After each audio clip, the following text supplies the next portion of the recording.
Hi, my name is Io Williams, online training and nutrition coach, men's health and fat loss specialist. Now today I want to talk about creating habits. Why is creating habits so important?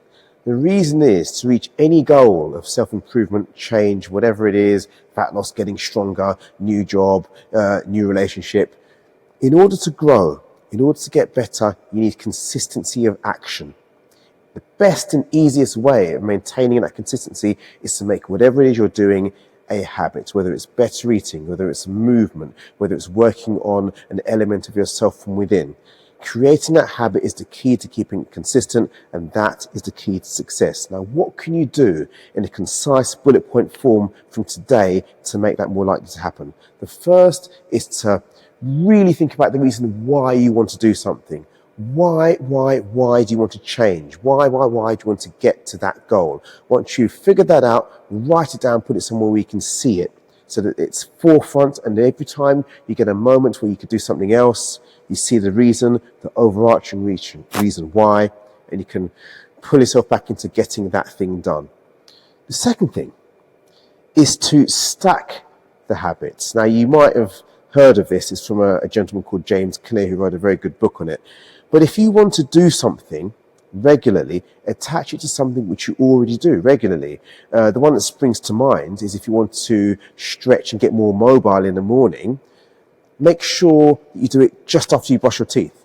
Because for most people, brushing your teeth is something that happens automatically in the morning. If you attach the action of doing those movements just after you brush your teeth, there's always that trigger that it happens. Now, you can attach that to anything that you do every day at any time. Whether it's you drop the kids off at school, once you get back, do that thing which you need to do every day to get consistent. If it's you always have a break for lunch, either working from home or at work, just before you go, do that thing. Think about what happens every day and attach your new habit to that, and it's more likely to happen. The next thing is to dream big, but aim for small wins. So you're looking for the big overarching win. Maybe it's running a marathon.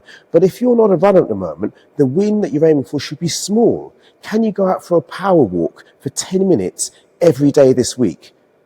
Get that done. The answer is probably yes at some stage. Get that power walk in, and you can say, yes, I managed to walk 10 minutes every day this week. Tick it off as done, and then do 15 next week, and then do 20, and then make one of those walks a run. Next thing you know, time passes, and you'll be up to 3 runs a week. Next thing you know, you're crossing the finish line in a marathon. What else can we do? We can actually give ourselves a break. No matter how many times you fail and you mess up or you don't do said habit, you can always wipe the slate clean and go again. Doesn't matter that you miss 2 days. On the third day, make sure you get back on that horse and you make sure you do that habit, whatever it is, again. You can wipe the slate clean as many times as you like, as always you go back and you continue. Give yourself a break. You don't have to be perfect. It's getting back on a horse. It's getting back into it. And sooner or later, as you look back, you'll realize that you need to fail it in order to succeed. Wipe the slate clean, go again. I hope that helps. Create those habits, gain some consistency, achieve your goals.